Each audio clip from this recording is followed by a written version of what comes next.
Welcome to ESG Talk. We're so honored that you chose to join us for this critical conversation. Today, we have with us one of the most interesting consumer brands that have been working on what does public accountability and advocacy look like. And it's Dick's Sporting Goods. We're joined by Peter Land, who is the Chief Communications Officer and Sustainability Leader for their organization. I had an interesting conversation with Deloitte on the Making Sense podcast, and it focused on consumer brands and what is their role with environment, social, and governance. We'll be sure to share that with you on LinkedIn when it comes out. And what I appreciate about Peter is he's going to bring to the table two main things. How do you think about this from an enterprise strategy position? As an executive, as a part of the C-suite, working across this company, taking a public stand, what does this really look like with the risks, the opportunities, and cost? And then also playing a critical role as a representative and an advocate with the Sandy Hook Promise organization. So Peter, welcome to the show. We're so glad you're here today. Mandi, thank you so much for having me. I really appreciate it. Now, we kick off this with a conversation starter so our listeners and viewers could have an opportunity to get to know you. Peter and I had a chance to meet together at a few conferences this summer. And as we were sitting together, he shared with me that he began his career as a reporter for the Washington Post. So from the Washington Post all the way up to a Chief Environment Social Governance Officer for your organization, Peter, how did that beginnings of your career really help you in the role you have today? God, Mandy, that is such a good question. I haven't really gotten that question before, so this is exciting to get some new ones. I have to say, being a sports writer covering high school sports in and around the Washington, D.C. area was a blast, but it was probably the hardest job I've ever had to do, even to this day. And I have a pretty hard job now, but it was really hard. So let me set the scene for you. Imagine it's 10 o'clock in the evening on a Friday night. You're covering a high school football game. This is way back in the 80s, so no internet, no computers. I had a yellow legal pad and a pen, and I was following along.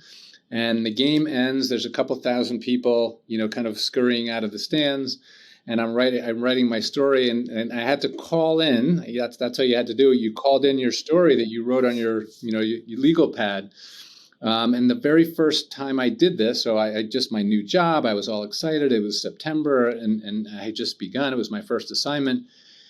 And I couldn't find a payphone at the high school. So I have a deadline. I have to get this story in, and they're expecting it by 10:30. It's like 10:20. It's my first day on the job. I wrote an article, but I had no way to actually deliver the article to the editor because it's on my yellow legal pad, but I have no way to call it in because there's a line of 15-year-olds using the payphone, calling, looking for rides home. And I eventually got in the car. I drove to the nearest McDonald's.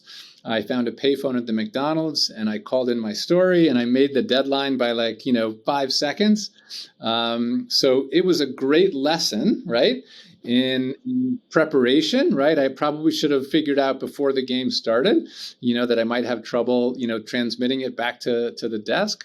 It was a good lesson in kind of working on deadline pressure, right? So when you're a reporter, deadlines are a serious thing. You can't really miss a deadline, so in any profession, but certainly in communications and sustainability, whether it's, when is the report going to be published, your sustainability report, well, the board, it's published on this date, you better hit your targets, right? So I think it taught me about responsibility. It taught me about deadlines. It taught me about preparation. And then from a journalist perspective, having been a journalist first, it really helps with the communication side of my job because I kind of know how journalists think because I used to be one of them. So for me to be able to call a reporter and say, hey, I have an idea for a story, having had that background, they can kind of sense that I actually kind of know what makes them tick and what are their pain points. So I think it's helped me, for most of my career, kind of understanding the mindset of a journalist. One of the things that I appreciate about Dick's Sporting Goods is that they are leaning into standing up for the S. And it's not only in their philanthropic and community outreach experiences, it's also in the advocacy. So, Peter, let's spend some time talking about both of those areas where you are a brand taking a stand.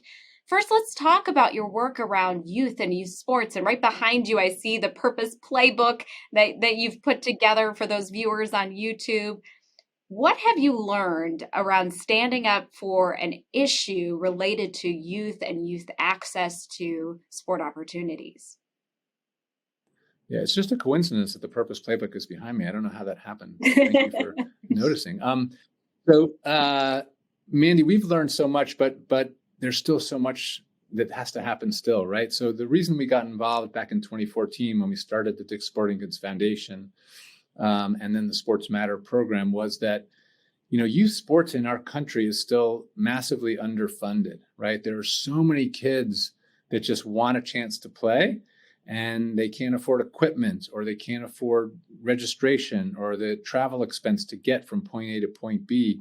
And it really hasn't gotten that much better, honestly, even though we've been doing what we can, to try to make sure kids are playing, all different kinds of sports. It's still a really, really important issue. And you asked a good question, like what have we learned? Part of what we've learned is that we think it's a more important issue, I think, than a lot of others think, because it's not a priority for a lot of other stakeholders. Now we understand local governments, there's budget issues, right? Some things have to get cut and some things stay and some things go. But all too often, sports will get cut, and it's not just about sports, because for kids, it's never just about sports. Or for all of us who play sports, it's not just about playing soccer. It's about teamwork and leadership and learning how to win gracefully and lose gracefully. It's body image. It's making long-lasting friends. How many of us have friends that, 25 years later are kids that you played softball with or you played soccer with? So it's not just about sports. It's how sports also keeps kids in school, right? So sports, which leads to better education opportunities, which could lead to professional opportunities. So for us, standing up for youth sports is just such a natural thing for our company, but it's more than just sports, right? It's really standing up for young people, for their future, and all around kind of health and well-being, honestly.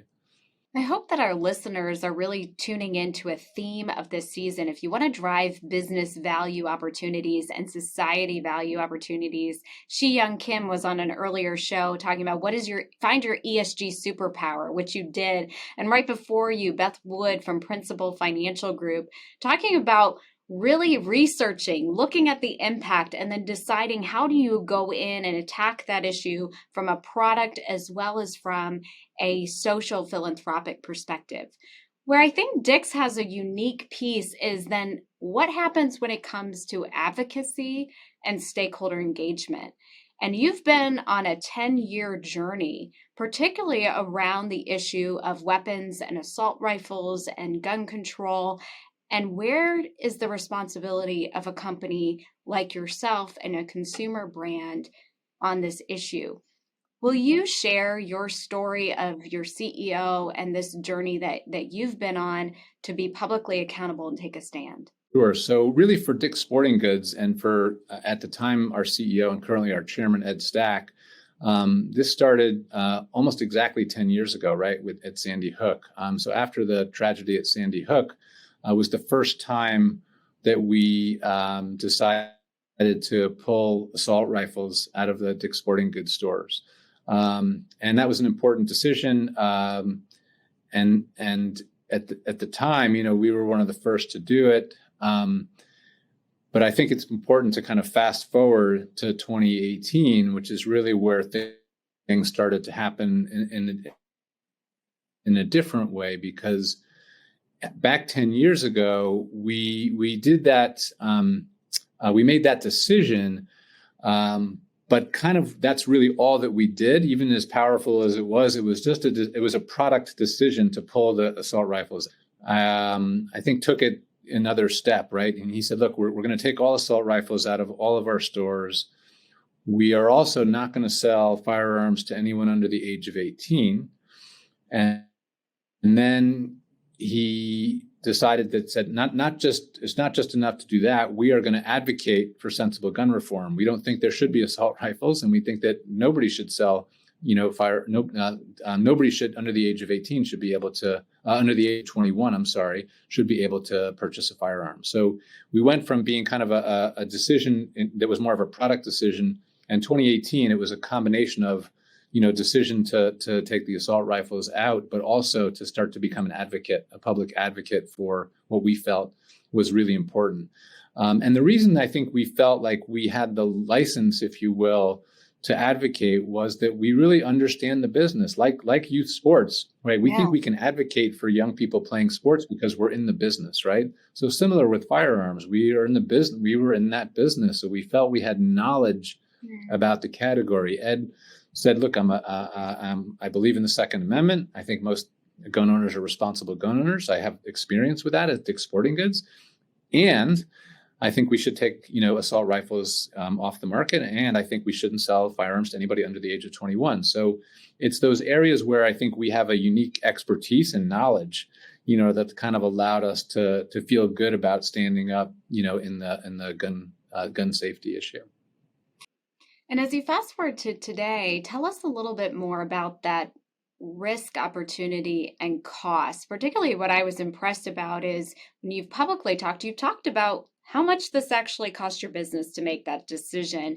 And on the other side, you've shared some unexpected opportunities. When you make a decision, we knew really with most business decisions, but certainly ones that have kind of societal impact, it's pretty rare that you're going to get 100% of the community. What doesn't matter what the community is. It's pretty rare that you'll get 100% of the community to agree with you, right? It's just naturally, that's just not going to happen, right?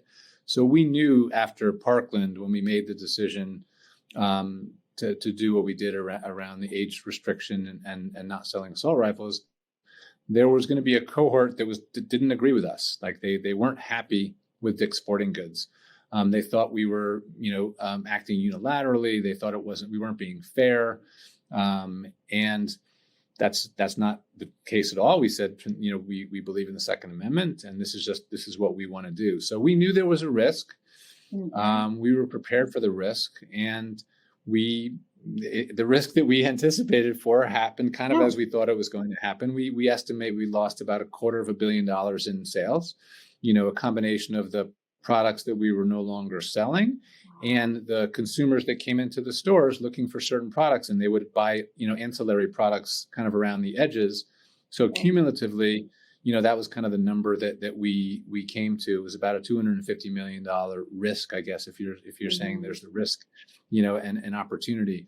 But if you look at kind of a classic matrix around, how businesses make tough decisions, and if you want to say there's a risk category and an opportunity category, we never considered the opportunity category. It was never about a business opportunity for us to get out of those businesses. The opportunity, and Ed stated this very clearly, the opportunity was to save kids' lives, right? We did not want to be a part of a story like Parkland anymore. And he said at the time and since, if what we do saves one life, it's worth it, right? So for us, the opportunity was just to care for kids, care for communities, protect children and families. That was the opportunity. It wasn't a business opportunity. It was an opportunity to make a difference in the communities. Thank you so much for your candor and leading the way on what it really means to take an authentic stand. I think what I was most impressed by is we often don't want to talk about what that cost is to take a stand. And sometimes, like you said, it's about a community, it's about a society impact versus necessarily the business impact, and how do we find mutuality? What's been interesting now is that you've uncovered how some of these stands for both youth sports and on the gun advocacy work that your company has done has had an impact on the employee side. Tell us a little bit about what you've uncovered as maybe a new opportunity that wasn't necessarily where you started. Most companies have become more aware that certainly Gen Z and our younger cohort, let's say between the ages of 21 and 30, right? When we're interviewing candidates at Dick's Sporting Goods, that cohort will ask us very specifically, what are you doing around sustainability? What's your DE&I strategy? How are you thinking about those issues, things like that? So we love the fact that prospective teammates, are asking us those questions because we have a lot to say, and we want them to feel good about where we are in the journey, right? So I would say it's a combination of teammates that we have, and teammates that we want to come work at the company. They're really excited to see kind of what we're doing. And when we put out, for example, the sustainability report recently, my inbox is flooded with people at all around the company. Remember, we have 850 stores and 5 distribution centers all around the country. And it's so gratifying because the emails that were flowing in were like, how can I help? And, I'd love to be part of your team and get more, EV charging stations at the distribution centers. I mean, there's all kinds of examples of, how we love the journey. I think they like to be part of something bigger than themselves. I think, people want to work at some place where they feel like they have the opportunity to make a contribution, whatever that might look like. So it's really thrilling, actually, to see that. And I think that's the part of it, as we talk about the tick and the talk, it's looking at those data points that can really help you understand who is consuming this. And one of the things that I share about our website, when we put out our report, I intended it to be more investor growth, right? The audience of intent. And then some of the secondary product and the third, potential employees or future employees. What I was surprised to see in the UX data and the website data is they actually went to the career site next and product site next, and the third group was investors. And so that is where I think the future is going when we think about us. Is it's up for a revelation. It's up for this newness of how we take the tick and the talk and bring it together to make stronger strategic decisions. So thank you, and thank Dick's for leading the way over the last 10 years around public accountability, how to take a stand, how to learn from taking a stand and evolve and pivot over the years. Maybe it's not a payphone and a paper pad anymore, but it is looking to how we pivot. And nobody does it perfectly, but we often try to seek progress. So thank you so much for being a part of the show. Thank you for leading the way. As we look to the next couple ESG Talk episodes, we're going to have Tenzi Whalen on, and she's going to build on these conversations we've been having about ESG superpower, profit and purpose, and the S, to talk about what does it look like when we talk about the true ROI of sustainability issues and the work she's done out of NYU Stern. We look forward to the next conversation. Talk real soon.